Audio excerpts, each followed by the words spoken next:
Assalamualaikum warahmatullahi wabarakatuh. Alhamdulillahirabbil alamin. Wassalatu wassalamu ala asrofil anbiya'i wal mursalin wa ala alihi wa sahbihi ajmain. Baiklah teman-teman, perkenalkan nama saya Adistidiza Samaira. Saya dari kelas 10 Maryam selaku MC pada pagi hari ini, dan di sebelah saya ada Anissa Salsabila yang akan menerangkan buku, yang akan membedah buku pada pagi hari ini. Tema buku yang akan kami bedah pada pagi hari ini yaitu What's Wrong with Yourself. Maaf ya, dekat.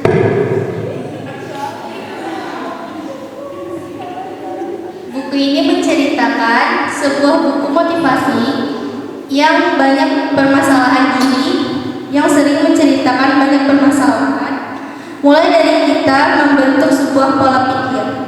Dari tumbuhnya kita dewasa, kita tuh kayak pasti berpikir tentang kayaknya orang kita kok merasa murung gitu. Nah, kelanjutannya akan dibedah oleh Anissa Salsabila. Dan buku ini ditulis oleh Ardi Muhammad, yaitu seorang penulis berpengalaman dengan pemahaman mendalam tentang psikologis manusia, terkenal karena menyusun 2 buku pengembangan diri yang sangat berpengaruh dan masih terus bertambah.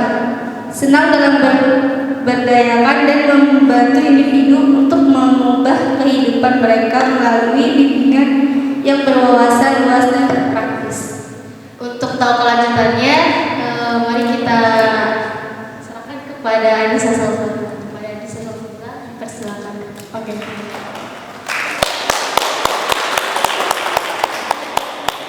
Jadi aku mau bedah buku yang tadi Adi sudah bacain, What's Wrong About Yourself.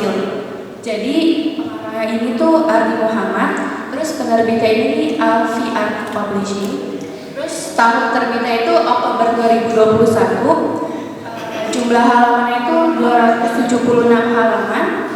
Terus ketebalan bukunya itu 1,5 cm. Terus panjang lebarnya itu 19 kali 13 cm. Oke, jadi kenapa aku milih bedah buku ini? Karena pengennya fiksi, cuma gak boleh. Terus akhirnya cuma punya buku ini doang. Aku beli ini tuh di Gramedia karena waktu itu aku ngefans juga sama Kak Andi, karena dia juga seorang psikolog juga kan. Nah, aku beli ini karena emang tertarik juga, dan aku ada salah satu bab yang menurut aku relate sama aku. Pasti relate juga lah sama semuanya. Nah, jadi dia tuh ada 10 bab.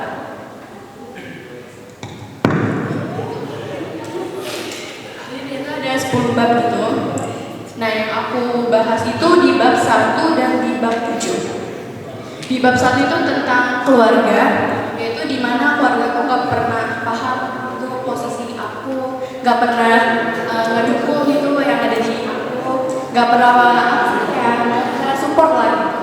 Nah, ini tuh juga bahas tentang kasih orang tua juga, masalah trauma sama orang tua, masa lalu, cara memaafkan orang tua. Di sini tuh dibahas juga di bab 1. Terus kalau bab 7 itu temanya itu kenapa ya, apa aku dilahirin di sini tuh untuk menjadi orang gagal? Oke, jadi langsung ke bahas ya.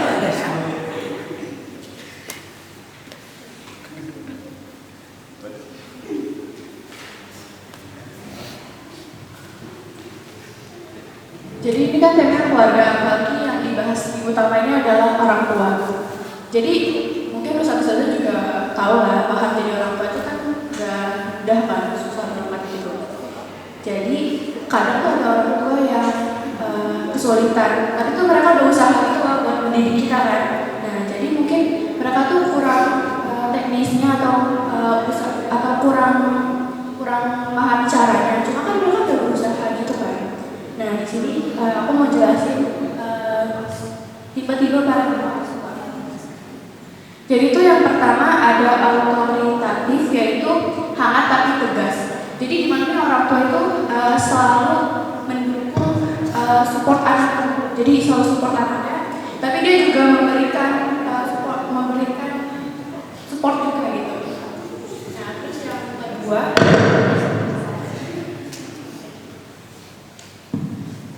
yang kedua, ini otoritarian atau orang tua ini punya tuntutan yang tinggi, tapi dia tuh nggak paham sama anaknya. Jadi kayak dia punya aturan yang tinggi, mau anaknya tuh perfect.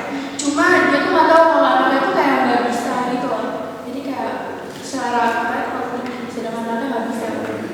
Terus habis itu yang ketiga itu uninvolved, yaitu orang tua yang nggak banyak aturan, tapi ngebebasin anaknya. Jadi orang tua itu kayak buka mata sama anaknya, jadi kayak anaknya tuh mau dibiarin aja tuh terserah. Jadi kayak orang tua mau punya aturan terserah, kayak bebas, jadi anaknya lebih dibebasin gitu. Terus yang terakhir yaitu parenting, yaitu dimana tuh orang tua itu terlalu sayang banget sama anaknya, bahkan sampai buta. Bahkan juga tuh anak yang mau apa tuh terlalu dimanja. Jadi anak yang terlalu dimanja banget tuh orang tuanya ayo bisa mau apa ya ayo gitu.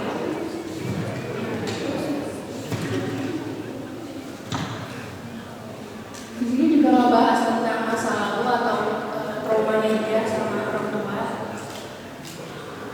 Jadi juga ada orang tua yang dia tuh ngebahas orang tua yang pengen anaknya sempurna, sedangkan kita kan semua manusia kan ada yang sempurna kan.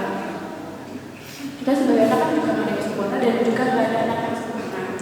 Jadi mereka tuh kayak gitu. Nah di sini juga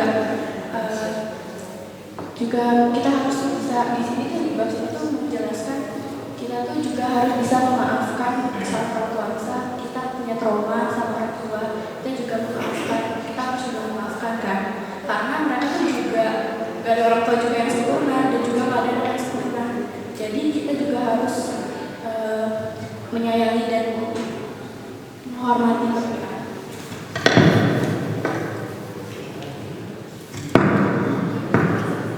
Dan di buku ini juga kita untuk juga saling memahami antara orang tua dan anak. Jadi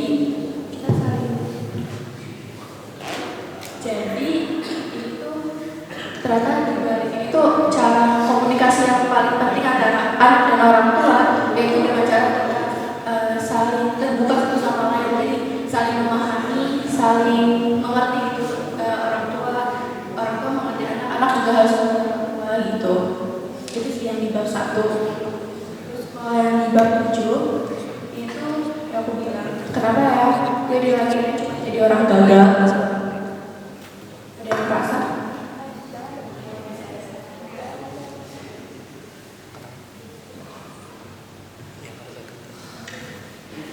Jadi kan di dalam hidup kita juga seringkali dapetin kegagalan kan. Contohnya kegagalan mental kayak misalnya nilai STS atau nilai ulangan kita nggak sesuai harapan kan. Nah tapi kegagalan itu tuh membuat percaya diri kita tuh turun drastis gitu. Jadi ketika kita dihadapin penolakan, kita tuh langsung berpikir negatif, yaitu menjatuhkan diri kita sendiri. Padahal tuh kenyataannya tuh kegagalan itu adalah jawaban terbaik dari pertanyaan kita selama ini. Sering kita nggak tahu kalau ternyata kegagalan itu adalah jawaban terbaiknya. Kalau kita tuh tahu ini tuh adalah yang terbaik buat kita. Ketika kita menerima penolakan, itu cukup kita ambil pelajaran dari itu, lalu kita bisa perbaikinya, lalu menjatuhkan diri kita. Jadi kita kalau menerima penolakan itu evaluasi apa yang kita kurang ini ya, ada kelemahannya, kita tingkatin lagi, terus kita coba lagi. Terus ketika kita mendapatkan penolakan tuh jangan menjatuhkan diri sendiri gitu. Kita nggak akan, kalau kita menjatuhkan diri kita sendiri, kita nggak akan mengubah nasib yang kegagalan itu. Jadi nggak akan bawa kamu ke versi yang lebih baik lagi.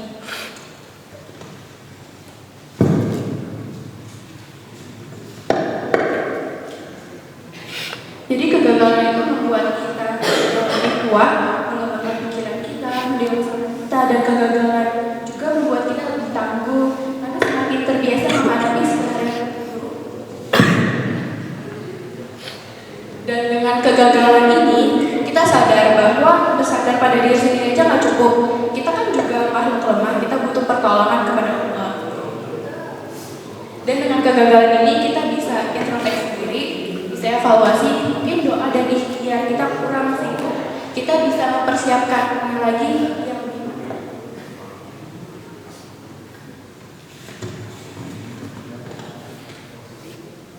Jadi kalau orang yang takut kegagalan itu, dia tuh orang yang takut melangkah, dia tuh takut mencoba, kayak ekspektasi itu takut gitu. Jadi dia lebih baik menghindar, dia lebih baik dalam lingkup yang zona nyaman daripada dia harus keluar di zona yang gak nyaman. Itu aja sih dari aku. Baiklah, terima kasih kepada Anissa. Baiklah, sekarang sesi tanya jawab. Ada yang mau ditanyain?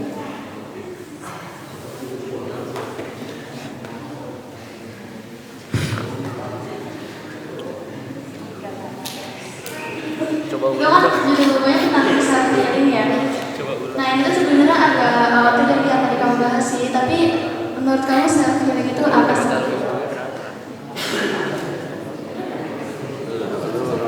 Aduh.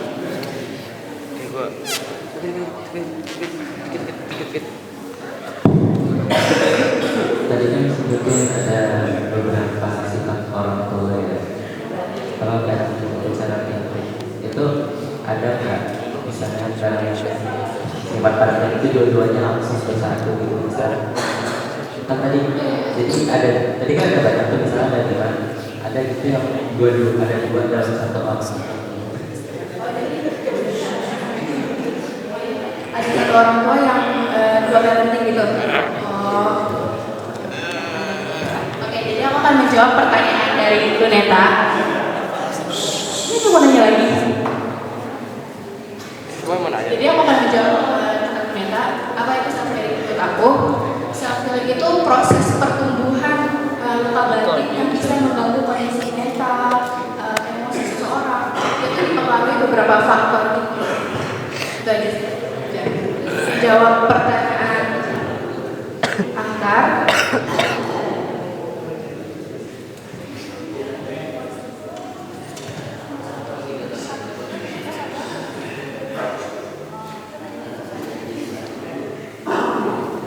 Contohnya,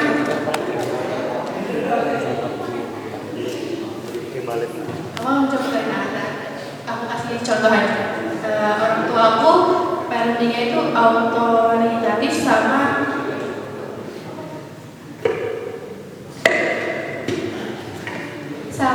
permisif. Dimana tuh orang tua aku tuh selalu support aku, dukung, tapi itu terlalu cinta gitu. Jadi saking gitunya posesif, dikasih sampai mau kuliah untuk luar mana aja kan nggak boleh. Jadi gitu. Jadi bisa jadi ibunya yang terlalu cinta atau bapaknya yang terlalu posesif gitu.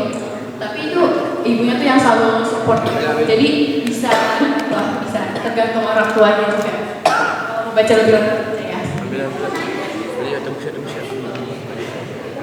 Antusias.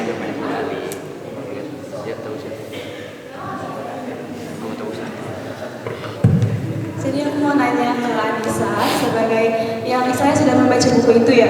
Aku mau nanya apa sih sikap yang udah Anissa dapat dari membaca buku itu dan apa sih pengaruhnya gitu dalam buku itu terhadap kehidupan Anissa dan gimana sih baiknya dalam buku itu di kehidupan Anissa yang sebagaimana nanti kalau kita dengar juga kita tertarik untuk membaca gitu. Terima kasih.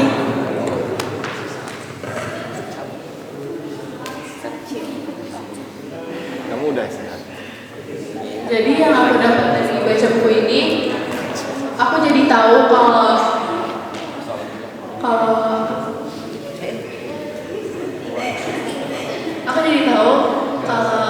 aku tuh ternyata jadi orang tua tuh juga gak gampang. Terus habis